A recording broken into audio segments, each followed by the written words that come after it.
বিশ্বকাপের উন্মাদনায় যখন পুরো বিশ্ব মাতোয়ারা, তখন লাতিন পপ কুইন শাকিরাকে নিয়ে আবারও আলোচনা তুঙ্গে। ওয়াকা ওয়াকা ও লা লা লার মতো গান দিয়ে ফুটবল বিশ্বকাপের সঙ্গে যিনি গভীরভাবে জড়িয়ে গেছেন, সেই শাকিরা একসময় নীরবে এসেছিলেন বাংলাদেশে, একথা অনেকেরই অজানা।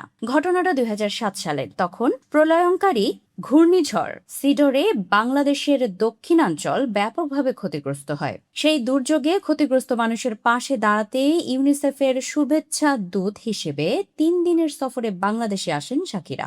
১৬ ডিসেম্বরে রাতে ঢাকায় পৌঁছে তিনি খুব বেশি সময় রাজধানীতে না থেকে সরাসরি ছুটে যান সিডরে বিধ্বস্ত উপকূলীয় অঞ্চলে। সফরের দ্বিতীয় দিনে তিনি পটুয়াখালীর ক্ষতিগ্রস্ত এলাকায় গিয়ে শিশু ও পরিবারগুলোর সঙ্গে সময় কাটান, তাদের দুর্দশা নিজ চোখে দেখেন এবং তাদের গল্প শোনেন। সেই সফরে সবচেয়ে হৃদয়স্পর্শী মুহূর্ত ছিল ১১ বছর বয়সী এক শিশু নিপার সঙ্গে তার দেখা। সিডরে বাবা মাকে হারানো নিপার গান শুনে শাকিরা গভীরভাবে আবেগ আপ্লুত হয়। পরে তিনি স্মৃতিচারণে বলেন, সেই শিশুর কণ্ঠে শোনা শোক গাথা তিনি কখনো ভুলতে পারবেন না। শাকিরা আরও জানান, ধ্বংসস্তূপের মাঝেও শিশুদের খেলতে, গান গাইতে এবং স্বপ্ন দেখতে দেখে তিনি আশান্বিত হয়েছিলেন। অনেক শিশু তখন ডাক্তার বা নার্স হওয়ার স্বপ্নের কথা বলেছিল, যা তাকে গভীরভাবে নাড়া দেয়। তিনি সিডরের ভয়াবহতা কাছ থেকে দেখে অত্যন্ত মর্মাহত হন। পুরো গ্রাম নিশ্চিহ্ন হয়ে যাওয়া, মানুষের প্রিয়জন হারানোর কষ্ট, সবকিছুই তাকে গভীরভাবে স্পর্শ করে। পরবর্তীতে তিনি রাজশাহীতে ইউনিসেফের একটি প্রকল্প